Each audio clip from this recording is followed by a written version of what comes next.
இப்போ எங்களுடைய கோட்பாடு வந்து அரசியல் பிழைத்தோருக்கு அறம் குற்றாகுங்கிறது இளங்கோடிகள் உங்களுக்கு. அதில் நீங்கள் ஆழ்ந்து பார்த்தீங்கன்னா நேர்மறை சிந்தனை தான் தமிழ் தேசியம். திராவிடம் ஒழிக அல்ல, தமிழ் தேசியம் வளர்க வெல்க. இந்தி ஒழிக அல்ல, தமிழ் வாழ்க. அதுதான் என்ன நடந்தா தமிழ் தேசியம் வென்றுச்சுன்னு எடுத்துக்கலாம்? என்ன மாற்றம் ஏற்பட்டா? தமிழருக்கென்று ஒரு தமிழ் தேசிய இனத்திற்கென்று ஒரு அரசியல் அதிகாரம் வந்து ஆட்சி அமைக்கப்படும் போது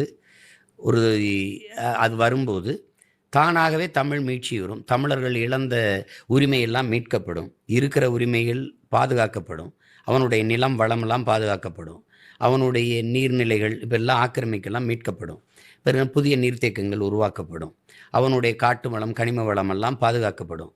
அப்படி வரும்போது இது தானாக நீங்கள் என்னென்ன சிக்கல்கள் இருக்கோ இதெல்லாம் தீர்க்கப்படும்.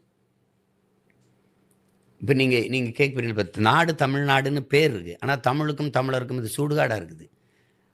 அந்த நிலை மாறணும். உண்மையிலேயே இது ஒரு இது நாடாக மாறணும்னா இப்போ நீங்கள் இப்படி பாருங்கள். பொதுவாக தமிழ்நாட்டுக்குன்னு நான் சொல்லலை, அறிவை வளர்க்கும் கல்வி, உயிரை காக்கும் மருத்துவம், உலக உயிர்களின் உயிர் தேவையாக இருக்கிற நீர், இது மூணும் மிக உயர்ந்த சந்தை பண்டமாக விற்பனை பொருளாக மாறிவிட்ட ஒரு தேசம்.